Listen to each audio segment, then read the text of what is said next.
नमस्कार दर्शकवृन्द, यहाँहरूलाई हार्दिक स्वागत गर्न चाहन्छु। मनोराज धानुक। यो हो टेलिभिजनको यो विशेष लाइभ विशेष कार्यक्रम न्यूज एन्ड भ्यूजमा हामी डेली न्यूजको एनालाइसिस पोस्टमार्टम गर्ने प्रयास कार्यक्रममा गर्दै आएका छौँ। समसामयिक राजनीतिक, आर्थिक, सामाजिक र जनचासोको सवालमा रहेका हरेक विषयवस्तुको हामी चिरफार अर्थात् पोस्टमार्टम गर्ने र यहाँहरूका प्रतिक्रियालाई कार्यक्रममा स्थान दिँदै आएका छौँ।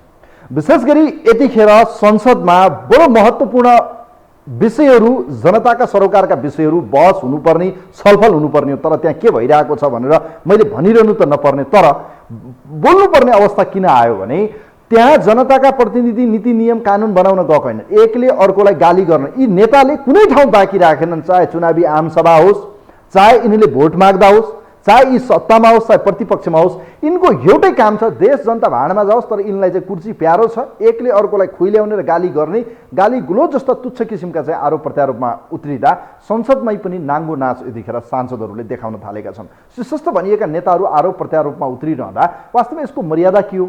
संसदमा चाहिँ बोलिने भाषा कस्तो हुनु पर्थ्यो? यी भाषाले दिने सन्देश के हुन सक्छ?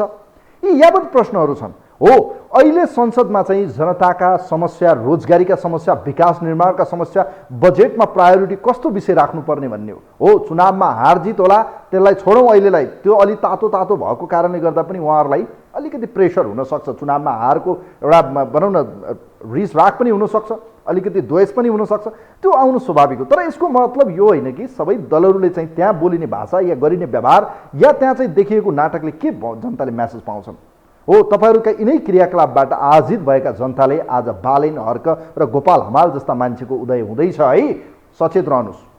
वास्तवमै पछिल्लो समय गेटा मेडिकल कलेजदेखि लिएर यतिखेर निजगढ विमानस्थलसम्म विवादमा तानिएको छ र विशेष गरी निजगढ विमानस्थललाई सर्वोच्च सुप्रिम कोर्टको विशेष बेन्चले अर्थात् वृहत पूर्ण इजलासले चाहिँ यो फैसला गर्यो कि निजगढ विमानस्थल अब सधैँका निम्ति बन्द रह्यो। अब हेर्नुहोस्, निजगढ विमानस्थल किन बन्द गरियो, यो परिस्थिति पुर्याउने दोषी को, यसको छानबिन हुन आवश्यक देखिन्छ र अब यसका निम्ति चाहिँ के होला मुद्दा मामिला त्यो अझै बाँकी छ। तर यो किन पुग्यो यति? विगत 25 वर्षदेखि यो देशमा निजगढको नाममा भजाइयो र त्यहाँका जनता, 12 पर्साका जनता र खास गरी तराई मधेसका जनतालाई चाहिँ ललिपप बाँडियो। योसँग जोडिएको फास्ट ट्र्याकमा चाहिँ काठमाडौँ निजगढ फास्ट ट्र्याक बनाइयो, वीरगञ्ज सिमरामा विशेष औद्योगिक क्षेत्र निर्माण गरियो जहाँ अरबौं पैसा खर्च गरियो।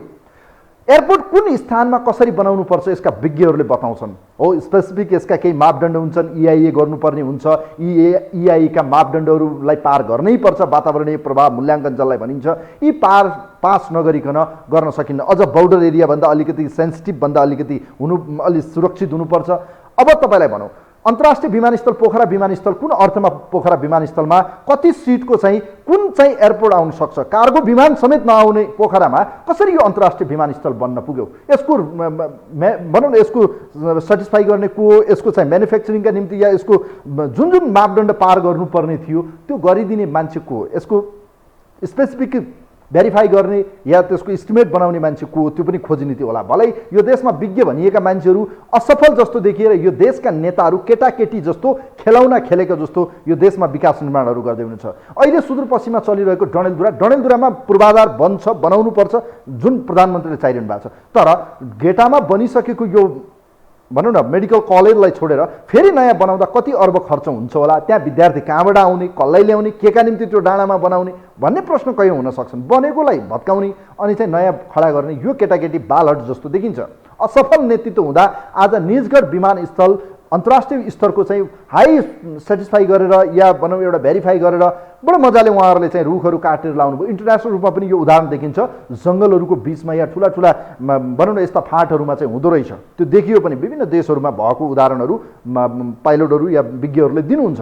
अब यो निजगढ विमानस्थलमा झन्डै 3 अर्ब रुपियाँ बढी खर्च भएको रहेछ। हेर्नुहोस् है, अब यो बिचमा लाखौँ रुख काटियो। यो काटिएको रुख त फेरि रोप्नु होला भन्नु होला नेताहरूले, तर यो अदालतले यो विषय गर्न किन पुग्यो, यो यहाँसम्मको परिस्थिति कसले ल्यायो, यो गर्नुभन्दा पहिले नै यो विषयको किन एक्का राखिएन? 3 अर्ब रुपियाँ पानीको बालुवामा पानी खनाएको जस्तै भयो। 175 अर्ब रुपियाँ अर्थात् झन्डै पौने 2 अर्ब रुपियाँ यो निजगढ फास्ट ट्र्याकको निम्ति जुन खर्च भएको छ, यो यदि एयरपोर्ट बनेन भने काठमाडौँ आउने चाहिँ को, का निम्ति आउने हो, यो फास्ट ट्र्याक फास्ट होस्, अलिकति गति सजिलो होस् आउनलाई मान्छेलाई, विदेशीहरूलाई, र काठमाडौँबाट अत्यन्तै सर्ट दूरीमा भएको कारणले गर्दा टुरिज्म सेक्टर एउटा डेन्सिटीको हिसाबले पनि धेरै मान्छे भएको। अब हेर्नुहोस्, वीरगञ्ज सिमरा औद्योगिक क्षेत्र बनाइयो जहाँ अरबौँ रुपैयाँ त्यहाँ पनि स्वाहा पारियो। अब हेर्नुहोस् यिनको प्लानिङ हेर्नुहोस्, अहिले हेर्नुहोस् भैरवा अन्तर्राष्ट्रिय विमानस्थल बनाइयो, अन्तर्राष्ट्रिय विमानस्थल बनाउने यसको जुन मापदण्ड छ सबै पार गर्नुभयो। तर गौतम बुद्ध अन्तर्राष्ट्रिय विमानस्थलमा चाहिँ मान्छेहरू धार्मिक आस्था भएका मान्छे आउँछन्। गौतम बुद्ध भन्ने बित्तिकै एउटा त्यहाँ चाहिँ भनौँ मेडिटेसन गर्न, अलिकति शान्त रहने, त्यो वातावरणको ठाउँमा चाहिँ हल्ला गर्ने चाहिँ ठुला ठुला प्लेन चलाइदिने भिजन हेर्नुहोस्। तर त्यहाँबाट 5 देखि 10 किलोमिटर पारी जाने हो भने बोर्डर लाग्छ, त्यहाँ चाहिँ रुट नै पाउँदैन। अर्थात् कुनै पनि बेला ट्राफिक जाम भयो भने त्यहाँ चाहिँ भारतले चाहिँ कसरी दिन्छ, त्यसको रुट पर्मिट लिनु परेन, अनुमति लिनु परेन। हचुवाको भरमा चाहिँ विकास निर्माण भएको छ। यसै सन्दर्भमा तयार पारेको एउटा रिपोर्ट छ, रिपोर्टपछि तपाईँहरूको प्रतिक्रिया लिनेछौँ। अब निजगढ विमानस्थल बन्द हुनेछ, अरबौँ रुपैयाँ, 3 अर्ब रुपैयाँ त्यो खर्च, 175 अर्ब रुपैयाँ त्यो फास्ट ट्र्याकमा खर्च, वीरगञ्ज सिमरा औद्योगिक क्षेत्रमा खर्च, यो सबै खर्चको लेखाजोखा, यसको हिसाब किताब कसले दिने, यिनै विषयमा एउटा रिपोर्ट छ। यसपछि हामी तपाईँहरूका प्रतिक्रिया लिनेछौँ। कार्यक्रमलाई तयार पारेको यो रिपोर्ट हेरौँ। त्रिभुवन अन्तर्राष्ट्रिय विमानस्थलको हवाई चापको विकल्पको रूपमा प्रस्तावित 12 को निजगढ अन्तर्राष्ट्रिय विमानस्थल निर्माण प्रक्रियालाई सर्वोच्च अदालतले पूर्ण विराम लगाइदिएको छ। झण्डै 3 दशकदेखि निर्माणको चर्चासँगै विवादको भुमरीमा फस्दै आएको निजगढ अन्तर्राष्ट्रिय विमानस्थल निर्माण कार्य बिहीबार सर्वोच्च अदालतले पर्यावरणीय क्षतिलाई मुख्य आधार बनाई अहिलेसम्मका सबै सरकारी निर्णय बदर गरिदिएको छ। वैकल्पिक विमानस्थल चाहिने भए निजगढको विकल्प खोज्न आदेश दिएको छ। अदालतको यो फैसलासँगै निजगढ विमानस्थलको भविष्य थप अन्यल बनेको छ। सत्तारूढ तथा प्रतिपक्षमा रहेका राजनैतिक दल तथा नेताहरूले सर्वोच्चको फैसलाको खण्डन गरेका छन्। सर्वोच्चको फैसलाप्रति सामाजिक सञ्जालदेखि सदनमा समेत आलोचना सुरु भएको छ। निजगढ विमानस्थल नबनाउनु भन्ने सर्वोच्चको आदेश कसैको प्रभावमा परेर गरेको निर्णय भएको भन्दै शीर्ष नेताहरूले आपत्ति नै जनाएका छन्। विकासका अभियन्ता सबै हुनुपर्ने हो, सबैको देश सबैको साझा देश हो, देशको विकास हुँदै लाग्नुपर्ने हो। तर त्यस्तो नगरेर अन्त यहाँ त्यो रोक्न खोजेको कुरा बडो बडो दुःखको कुरा म ठान्दछु।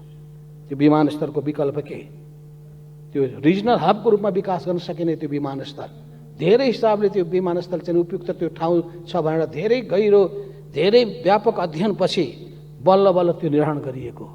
अनि जङ्गलै नभएको ठाउँमा चाहिँ विमानस्थल नबनाउनु भएर यो रोक्ने कुराको पछाडिको कारण के हो? कतै अरू चीजबाट हामी प्रभावित भएका छैनौँ? यसको बारेमा गहन चिन्तन होस्। नेपालभर विभिन्न 8 स्थानमा गरेको अध्ययनपछि जग्गाको उपयुक्तता, धवन मार्गको लागि आवश्यक space, air route, air space, वन्यजन्तु संरक्षित क्षेत्रसँगको दूरी, देशका प्रमुख शहरहरूसँगको दूरी, जग्गाको मुआब्जा बापत भुक्तान गर्नुपर्ने मूल्य, जनघनत्व लगायतका आधारमा विमानस्थल निर्माणका लागि निजगढ सिफारिस गरेको थियो, जुन हरतबरबाट अन्तर्राष्ट्रिय विमानस्थलका लागि उपयुक्त भएको विज्ञहरू बताउँछन्। सर्वोच्चको फैसला सर्वोच्च आफैको बुद्धिमत्ता र नेपालका नेताहरूको हैसियत प्रस्ट्याएको कतिपयको तर्क छ। म त के भन्छु भने Nijgadh international airport is the future of Nepal. यो स्थितिमा पुर्याउने को?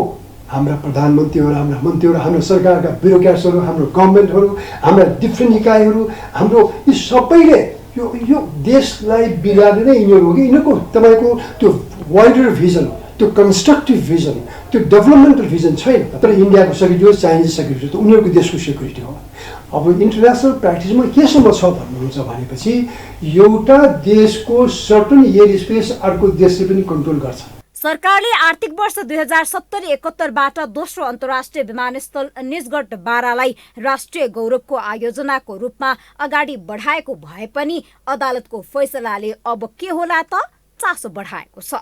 यससँगै हालसम्म 3 अर्ब भन्दा बढी रकम खर्च भइसकेको निजगढ विमानस्थल परियोजना थप अन्यलतातर्फ धकेलिदिएको छ। तर सरकारले चाहे राष्ट्रिय गौरवको आयोजना निजगढ विमानस्थल निर्माणमा अदालतको फैसला बाधक नबन्ने कानूनका जानकारहरू बताउँछन्। सर्वोच्च अदालतको फैसला विकास विरोधी भएको तर्क गर्दै सरकारको इच्छा शक्ति भए छुट्टै कानून निर्माण गरेर विमानस्थल निर्माण अगाडि बढाउन सकिने वरिष्ठ अधिवक्ता बालकृष्ण न्यौपाने बताउँछन्। विकास निर्माणको काममा वैदेशिक हस्तक्षेपको शिकार बन्न नहुने उनको तर्क छ। यसले नेपालको हवाई विकासमा र हाम्रो विकासमा धेरै पछाडि धकेल्यो, 50औं वर्ष पछाडि धकेलियो। अब सरकारको इच्छा शक्ति भयो भने चाहिँ एउटा विकल्प के छ भने अदालतको फैसलालाई कानुन बनाएर काट्न सकिन्छ। अदालतले चाहिँ कस्तो गर्छ भने कानुन बमोजिम फैसला गर्छ। तर कानुनै बनाइदिएर मानौँ न यो एयरपोर्ट यदि सरकार बनाउन चाहन्छ भने यसको विकल्प के हो भन्दाखेरि निजगढ अन्तर्राष्ट्रिय विमानस्थल बनाउन आवश्यक भएकोले मैले अन्तर्राष्ट्रिय चाहिँ निजगढ अन्तर्राष्ट्रिय विमानस्थल निर्माण ऐन भनेर एउटा ऐन ल्याउ। विमानस्थल निर्माणको मोडालिटी तयार नगरे पनि मुआब्जा सीमाङ्कन लगायत विभिन्न पूर्वाधारका लागि अरबौं लगानी समेत भइसकेको छ। विमानस्थल निर्माणका लागि 8045 हेक्टरका करिब 25 लाख रुख बिरुवा मासिने भन्दै सुरुवातदेखि नै विरोध जारी छ। अर्कोतर्फ भारतीय सुरक्षा चासोका कारण पनि निजगढ विमानस्थल थप पेचिलो बनेको छ। आर्थिक समृद्धिको महत्वपूर्ण आधार र हवाई क्षेत्रको गेम चेन्जर मानिएको निजगढ विमानस्थल थप अनिश्चित बनेको छ नै। अरबौं लगानी भइरहेको काठमाडौँ तराई द्रुत फास्ट ट्र्याकको औचित्यमा पनि प्रश्न चिन्ह खडा भएको छ।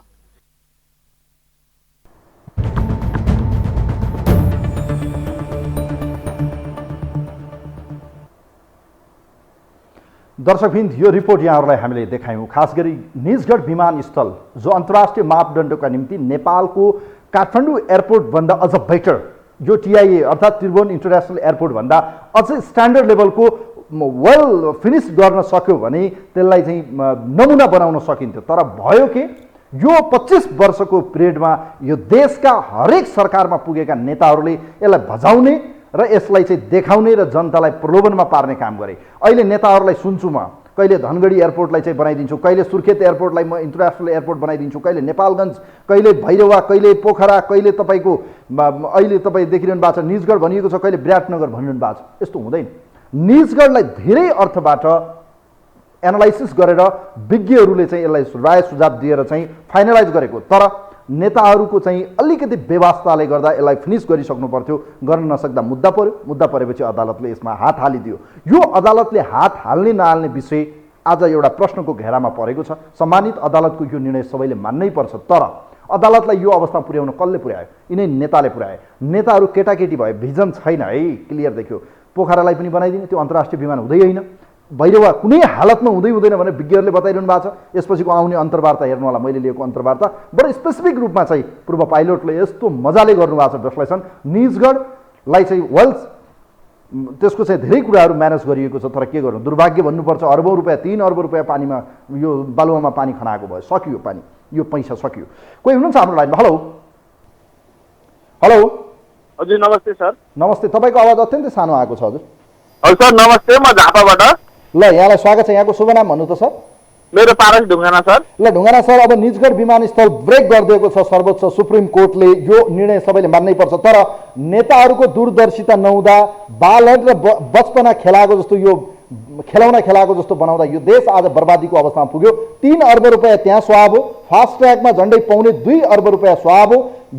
तपाईँको वीरगञ्ज सिमरा औद्योगिक क्षेत्रमा पनि पैसा स्वाहा भयो। यो पैसा यति धेरै आशा अपेक्षा गरिएको क्षेत्रमा किन यस्तो व्यवस्था गरेर चाहिँ यस्तो यो लथालिङ्ग पारियो ल? भन्नुहोस् त, के भन्न चाहनुहुन्छ प्लिज? सर म यो विषय के भन्न चाहन्छु भने हाम्रा नेताहरू जति सबै छ नि सर, समग्रमा भन्दा सबै गोठाले प्रवृत्तिका भयो क्या सर। बुझ्नुभयो त? गोठाले प्रवृत्तिको कारणले गर्दा नै यस्तो भएको दुःख पाइयो सर हामीले। अब भनेको जसरी अब बालेन शाह जस्तो उदाउनु भयो नि, अब त्यस्तै नेता आउनुपर्छ सर देशमा, अनि मात्रै हामीले केही सुख पाउँछौँ होइन। नत्र भने यिनीहरू नेताहरू समग्रमा भन्दाखेरि सबैजना गोठाले प्रवृत्ति भयो क्या सर। जाने यसो भाँडाकुटी खेलेको तालमा यिनीहरूले काम गर्न थाल्यो सर समग्रमा, मैले भन्नुपर्दा। अब यसको विकल्प के त? यत्रो पैसा खर्च भयो, सबै कुरा सिद्धियो, अब विकल्प खोज भनेर अदालतले भनिसकेपछि सरकारसँग के विकल्प हुन सक्छ निजगढको? अब सर त्यो त विकल्प खोज अदालतले भनिसकेपछि अब यिनीहरूले विकल्प त अब त्यही हो, त्यही मैले अहिले भने नि गोठाले प्रवृत्ति नै गर्छन् सर होइन। अहिले एकजना न्यायाधीशले भन्दै हुनुहुन्थ्यो नि त्यसलाई नियम कानुन बनाएर भने यो त कस्तो केटाकेटी खेला जस्तो त्यत्रो कानुनको भनेर चोर बाटो जाने जस्तो कुरा गर्नुभयो क्या उहाँले अहिले भर्खर हजुरले मैले सुने होइन मैले नबुझेको कुरा के नेताहरूले चाहिँ हचुवाको भरमा पोखरा अन्तर्राष्ट्रिय विमान बनाइदिनु भयो जहाँ चाहिँ हिमाल पहाडले छेरिएको क्षेत्रमा कार्गो समेत आउँदैन। त्यहाँ विज्ञहरूले बताउनु भएको छ। यसपछि मैले लिएको अन्तर्वार्तामा विज्ञले बताउनु पोखरा अन्तर्राष्ट्रिय विमानस्थल हुँदै होइन जसलाई हामीले बनायौँ। भैरवालाई अहिले पनि मान्यता पाएको छैन। अहिले पनि त्यहाँ चाहिँ भारतले रुट दिएको छैन। कसरी 5 किलोमिटरमा चाहिँ भारतमा गएर चाहिँ प्लेन आउन सक्छ रुट बिना? कसरी गर्छ नेपालले? तर उसको त ट्राफिक जाम हुन्छ उसले कसरी दिन्छ त? अर्काको देशलाई छिमेकीको उसले एउटा छिमेकीले आफ्नो जग्गाबाट बाटो दिन्छ त सर? अब जमिन भएको तपाईँको जङ्गल पनि मासियो, अब पैसा पनि स्वाहा, अब विकल्प खोज्ने नेताहरू चाहिँ अब यस्तो बालक गरेर बच्चा खेलाउन जसले ल्यायो जसरी गराइयो नि तिनीहरूको सर्वस्व नै हनन गर्नुपर्छ सर। अब यो कानुन बनाएर हुन्छ के गरेर हुन्छ यिनीहरूले जसले ल्याए नि यो अहिले नबुझिकन गरे यिनीहरूलाई त्यो तरिकाले गरिएन भने सधैँभरि यिनीहरू यस्तो चला प्रविधिका हुन्छन् सर नेता। हस्, थ्याङ्क यू सो मच ढुङ्गानाजी, धेरै धेरै धन्यवाद दिन चाहन्छु। झापाबाट ढुङ्गानाजी हुनुहुन्थ्यो यतिखेर हामीसँग। तपाईँहरूका प्रतिक्रिया लिँदैछौँ। खास गरी निजगढ विमानस्थल अब सधैँका निम्ति बन्द भएको छ। वातावरणीय प्रभाव मूल्याङ्कनलाई चाहिँ EIA जसलाई भनिन्छ त्यो चाहिँ गलत तरिकाबाट विश्लेषण भएको या त्यसको बनाइएको देखियो। त्यससँगै जोडिएको कैयौँ प्रश्नहरूमा जस्तो वन ऐनलाई पनि त्यहाँ जोडिएको छ।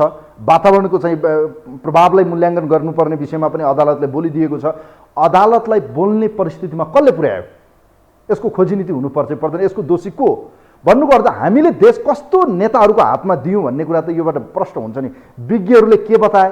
विज्ञहरूले बताएको विषय के? EIA को रिपोर्ट के? यो रिपोर्टलाई कसरी उहाँहरूले भेरिफाई गर्नुभयो? कसरी चाहिँ यसको चाहिँ भनौँ न अन्तर्राष्ट्रिय मापदण्ड अन्तर्गत कुन एरियामा कति चाहिँ यसका निम्ति चाहिँ अधिग्रहण गर्नुपर्छ, यी सबै विषयवस्तु हेर्नु पर्थ्यो। तर दुर्भाग्य भन्नुपर्छ अब यो पैसा त गयो। अब यसको विकल्प चाहिँ के हुनसक्छ त? अब अदालतले भनेको विषय यो त फेरि लाल मोहर नै हो, यो फुल स्टप नै लगाइदिएको छ यसलाई। अब यसको त काट्न सकिन्न, नकाट्न सकिन्न, यो त पूर्ण इजलास हो। यसको त विकल्प छैन। यसलाई अब कसरी मूर्त रूप दिने? वरिष्ठ अधिवक्ताले भने जस्तै के कानुन बनाएर सम्भव छ त? कोही हुनुहुन्छ हाम्रो लाइनमा? हेलो, नमस्ते सर। नमस्ते, यहाँलाई स्वागत छ। धन्यवाद। म छवि रमण अधिकारी सिनामहलबाट। ल अधिकारी सर, यहाँले आफ्नो प्रतिक्रिया राख्नु सर।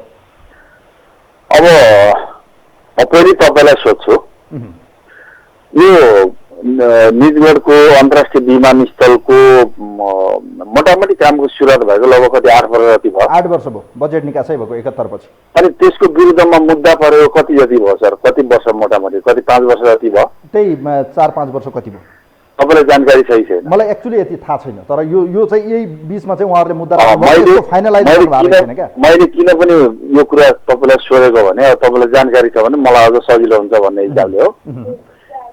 मोटामोटी मैले त्यस्तै कुरा सुने।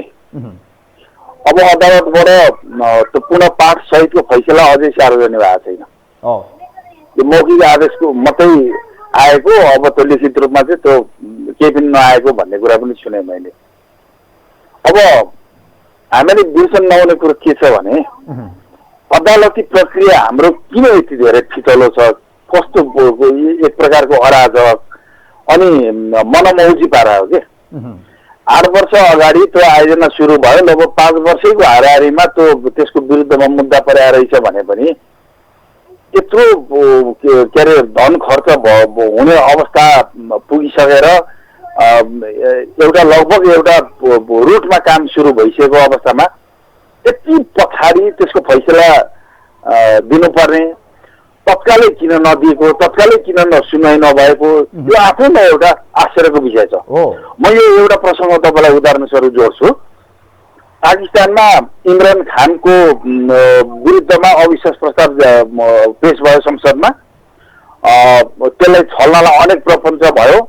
तिनले पनि नेपालमा के अरे त्यो जसरी ओली नेतृत्वको सरकारले संसद विघटन गरेका थिए, इमरान खानले त्यही शैली अपनाएका थिए।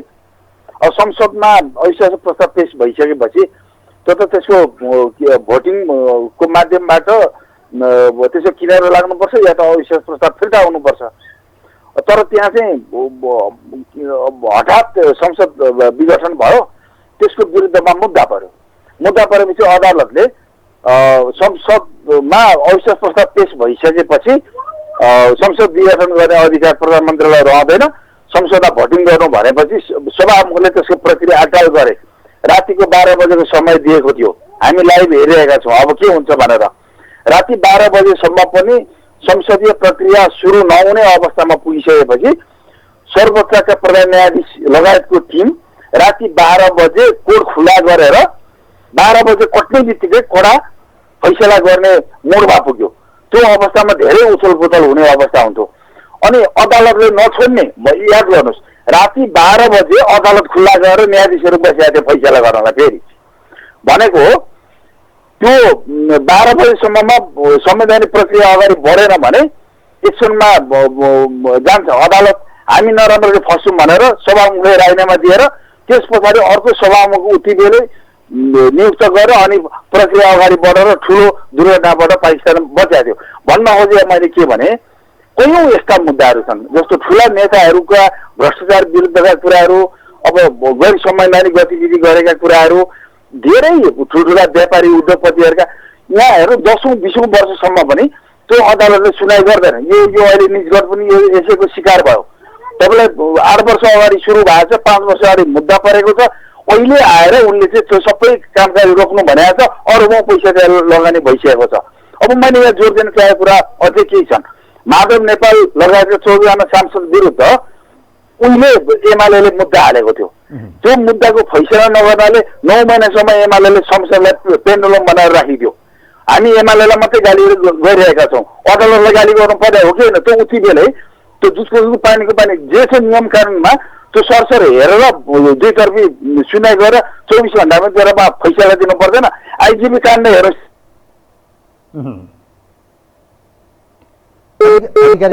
तपाईँको टेलिफोन सायद डिस्कनेक्ट भएको छ। हामी आजको यो न्युज एन्ड भ्युजमा खास गरी पछिल्लो समय सर्वोच्च अदालत सुप्रिम कोर्टले चाहिँ 2वटा बडो महत्त्वपूर्ण फैसला गर्यो। तर त्यो फैसला त आज पक्राउ परिसक्नु भएको छ। डिआई साहब जो पूर्व डिआइजी हुनुहुन्थ्यो उहाँलाई पक्राउ गरिसकेका छ पत्नी हत्याको आरोपमा। खास गरी यो निजगढ विमानस्थलको विषय बडो पेचिलो बन्यो। आज संसदमा पनि यो विषय उठेको छ। संसदमा चाहिँ सांसदहरूले यो विषयलाई प्राथमिकताका साथ राख्नुभएको छ। आम सोसल मिडियामा पनि यो विषय छ, सञ्चार माध्यममा यो विषय आएको छ। वास्तवमै विधि प्रक्रिया मात्रै हेर्ने हो अदालतले, यसका कयौँ विधि प्रक्रिया मिलेको छ या छैन, यो नबनाऊ, यो खारेज गर्ने राइट्स चाहिँ कहाँबाट आयो भन्ने प्रश्न पनि खडा हुन्छ। जस्तो नेकपा बनेको बेला नेकपा पार्टी चाहिँ वैध हो या अवैध हो भन्नेसम्म चाहिँ डिसिजन गर्नु पर्थ्यो अदालतले। तर त्योभन्दा अझ एक स्टेप अगाडि गएर पार्टी नै विभाजन जहाँ गर्यो नि हो। यस्तै यो अदालतले अहिले बढी नै राजनीतिमा चाहिँ अलिकति हस्तक्षेप गर्ने, अलि नै बढी चाहिँ प्ले रोल गरिदिने, उनले चाहिँ गेम खेल्ने गरेको चाहिँ देखिन्छ। जस्तो यो निजगढमा पनि के देखिन्छ भने उनले यसको विधि प्रक्रिया मिलेको छ भने ओके गर्ने, मिलेको छैन भने होइन भन्ने हो। तपाईँहरूलाई चाहिँ यसरी भनिदिनु पर्छ। तर अदालतले त्यहाँ गएर के भने यसको विकल्प पनि खोज, यहाँ तिमीले बनाएको यो गलत छ, यो बन्द गर भन्नुसम्म आजसम्मका सबै निर्णय खारेज गर्नुको अर्थ के हो भने यसले खास गरी यो सरकार र चाहिँ अदालतको बिचको दूरी बढ्छ, यसले सम्बन्ध राम्रो हुँदैन। कोही हुनुहुन्छ हाम्रो लाइनमा? हेलो हेलो नमस्कार हजुर, बिपी ढकाल बनस्थली ढुङ्गेधार। ल बिपीजी, यहाँलाई स्वागत छ कार्यक्रममा। अब कुरा गरौँ यो सरकारले निजगढ विमानस्थललाई सुरु गर्न थालेको बहस चलेको 25 वर्ष भएछ। हेर्नुहोस् अब झन्डै 71 सालदेखि चाहिँ बजेट नै विनियोजन गरेको झन्डै 3 अर्ब रुपैयाँ चाहिँ स्वाहा भएछ। अहिले आएर अदालतले यस्तो बोलिदियो। अदालतले विधि प्रक्रिया हेरिदिनु पर्ने 2 स्टेप अगाडि गइदियो। यो निर्णयलाई कसरी हेर्नु भएको छ सर? अब निजगढ विमानस्थलको विकल्प के हो? अब पहिलो कुरो हिजो र आज मैले सुने, हिजो अदालतको तपाईँकै कार्यक्रममा वाह मात्रै भएको थियो। हामी पनि सबै कुरा नबुझिकन गरेका थियौँ। मैले हिजो लगाउनु खोजेको थिएँ, लागेन। मैले यही नै विषय आज त जे तपाईँले उ गर्नुभएको छ त्यही नै विषय उठाउन खोजेको थिएँ। यत्रो वर्ष अदालत किन सुतेर बस्यो कि होइन? तपाईँको त्यहाँ निजगढमा त्यत्रो लाखौँ जो रुखहरू काटेर त्यत्रो देशको लगानी त्यहाँ गइसकेपछि अघि तपाईँहरूले भनिहाल्नु फास्ट ट्र्याकदेखि विभिन्न हुन्छ कि होइन? अब त्यो पैसा त तपाईँ हाम्रो करको हो नि त, त्यहाँ त गइसक्यो। अब जुन त्यो अहिले तपाईँको बल्ल आएर त्यहाँ जनावरदेखि लिएर सबैलाई असर पर्नेदेखि यत्रो काटेर स्वाह बनाएर त्यहाँ त मरुभूमि जस्तो भइसक्यो। त्यो अवस्था आउँदासम्म किन आँखा देखेनन् क्या? हो त्यसले गर्दाखेरि यहाँ अदालत पनि चलखेलमा छ। अदालतमा अब मैले हिजो पनि भन्न खोजेको थिएँ, अदालतमा नेपाली जनता विश्वास छैन, किनभने अदालतको निर्णयहरू बारम्बार हेर्नुहोस्, आफ्नो मान्छेलाई मन्त्री बनाइदिनलाई निर्णय त्यस्तो सुनाउनेदेखि लिएर विभिन्न हटकन्डामा बारम्बार हिजोकै तपाईँको कोइराला काण्डदेखि विभिन्न उसमा अदालतको निर्णय भनेको पहिला सर्वोच्च अदालतले निर्णय गरेमा बोल्न पाइँदैन भनिन्थ्यो।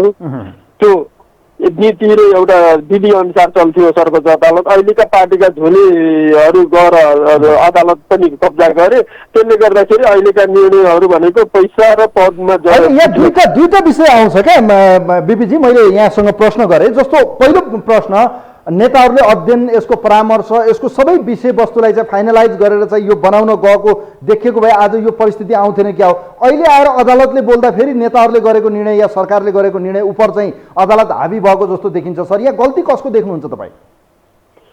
अब तपाईँले भने सक्नु भएको छ, जस्तो कि यस्ता धेरै आयोजनाहरू काहीँ न काहीँ त बनाउनै पर्ने हुन्छ होइन। तपाईँ अहिले अन्तर्राष्ट्रिय विमानस्थल त्यो हाम्रो त्रिभुवन अन्तर्राष्ट्रिय विमानस्थलको विकल्प खोज्नुपर्ने भएको छ। त्यसले गर्दाखेरि बनाउनै पर्छ। तपाईँको अहिले नेपालभरि जहाँ तपाईँको ठाउँ हेर्दै जानु भने एउटा अडचन आउँछ नै के, खुल्ला ठाउँ काहीँ पनि पाइँदैन। देखिहाल्नुभयो चितवनमा अन्तर्राष्ट्रिय क्रिकेट रङ्गशाला बन्दा त्यत्रो चन्दा उठाएर बनेको पैसा त्यत्तिकै अहिले लावारिस भएर बसिहाल्छ होइन। त्यहाँ पनि तपाईँको रामपुर उसको जग्गामा कृषि उसको जग्गामा त्यहाँ हस्तक्षेप भयो भनेर त्यो मुद्दा चलेर त्यो त्यसै ऊ भएको छ, कतिखेर भत्किन्छ कि भन्ने डरमा छ। यो हाम्रो परिपाटी के भयो भने तपाईँले अघि भने जस्तै पहिलो अध्ययन गर्नु पर्यो क्या मजाले, यसमा के त्यो अध्ययन त चाहिँ कमी नै हो। यसमा के अडचन आउन सक्छ, भोलि के हुनसक्छ, ती कुराहरू पहिला अध्ययन गर्नु पर्यो। दोस्रो काम सुरु गरिसकेपछि अब त्यसलाई कसरी पूर्णता दिनु भन्नेतिर जानु पर्यो। तपाईँ सधैँभरि यहाँ त नेपालमा के भयो भने एउटा सरकारले काम सुरु गर्छ, अर्को सरकारले अवरोध गर्छ, अथवा अदालतले अवरोध गर्छ, अथवा अर्को व्यक्ति विपक्षीले गएर मुद्दा हालिदिइराखेका हुन्छ, अनि देशको ढुकुटी त्यता एउटा विमानस्थल बन्न यसको फाइनलाइज हुन त 20औं वर्ष लाग्थ्यो होला। 8 वर्षसम्म पैसा मात्रै गयो, तर काम भएन, सकिनु पर्थ्यो, सकेन। अहिले आएर अदालतले बोल्दाखेरि त शङ्का उपशङ्का भयो, विकास विरोधी अदालत भन्न थाले, अदालतले पनि वातावरणीय मूल्याङ्कन गरिएको छ। अब यो हेर्दाखेरि सर, जस्तो पोखरा र भैरवा बनायो, दुईटै अन्तर्राष्ट्रिय स्ट्यान्डर्डको देखिन्न भनेर भनिसक्यो। भैरवालाई त अहिले पनि के गर्ने कसो गर्ने कन्फ्युजन छ।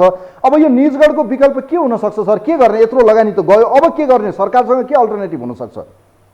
अब निजगढको अघि बालकृष्ण नेपालीले भने जस्तै निजगढको विकल्प भनेको अब त्यत्रो खर्च भइसकेको छ, फास्ट ट्र्याकमा नि गइसकेको छ, त्यसले गर्दाखेरि विभिन्न लगानीहरू त्यहाँ भइसकेको छ। अब त्यहाँ रुखहरू पनि सबै विनाश भइसकेको छ, जति जनावरहरू त्यहाँ वन्यजन्तुहरू थियो त्यो सबै भित्र छिरिसकेका छन् जङ्गलतिर होइन।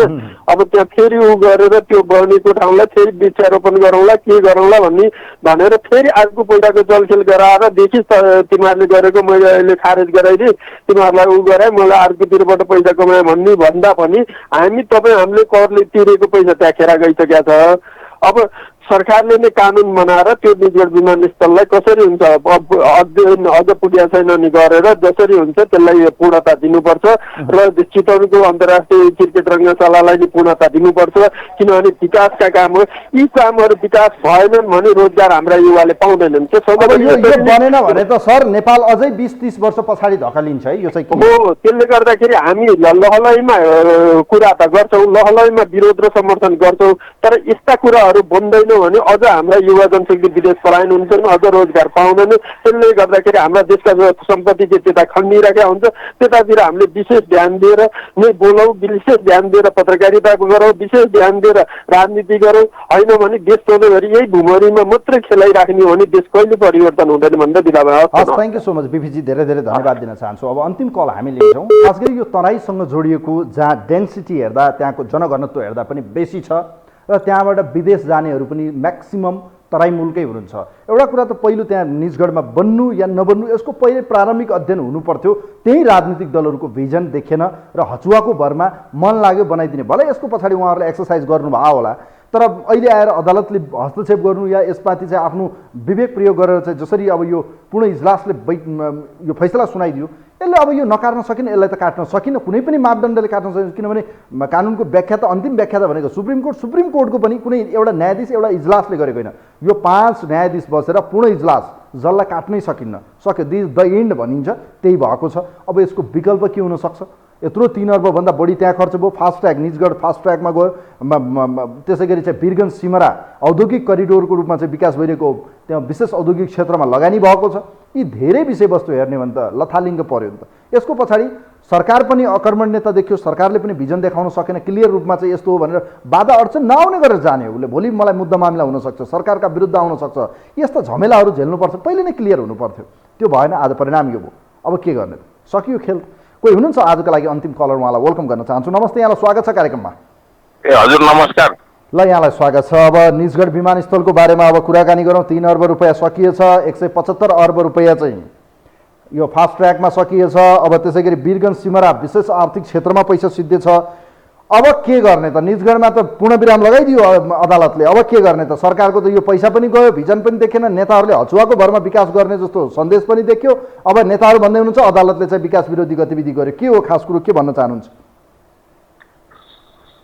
सबभन्दा पहिला नि हजुर, सबभन्दा पहिला के छ भन्नुहुन्छ भनेदेखि बिना मेहको दाउनी गर्यो भने नि हजुर, बिचमा खामा नगाडेर, अब त अहिले मेसिन निस्किसक्यो, दाउनी गर्दाखेरि बिचमा खामा गाडेर अनि गोरुलाई फनक फनक घुमाउँदाखेरि हजुरको धानको गहुँको दाउनी हुन्थ्यो होइन। अब त्यो बिचको खामा नै भाँचेपछि त कसैको केही लाग्दैन, केही लाग्छ, कसैको केही लाग्दैन, एउटा त्यो कुरो छ।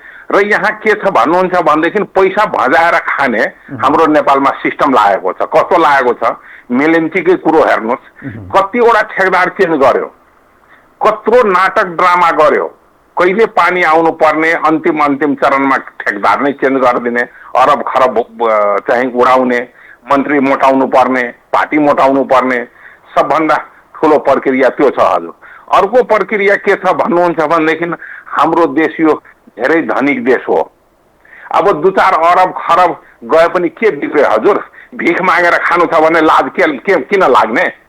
पशुपतिमा गएर भिख मागेर खानु छ भनेदेखि यता हिँडेपछि त ट्याक्सीमा हिँड्दा पनि प्राडोमा हिँड्दाखेरि पनि त केही फरक पर्दैन होइन। भिख मागेर ल्याउनु छ, अरब खरब उडाउनु छ। त यहाँ के छ भन्नुहुन्छ भनेदेखि विशेष यज्ञ एउटामा छ, काम चाहिँ एउटा गर्छ। जति देशमा नेता छ, अब कोही प्लेन लुट्ने विशेष यज्ञ हुनुहुन्छ, कोही मान्छे मार्ने विशेष यज्ञ हुनुहुन्छ, कोही केमा विशेष यज्ञ हुनुहुन्छ होइन। त्यो भएर यो सबै बिग्रेको हो। एउटा कुरो त्यो छ,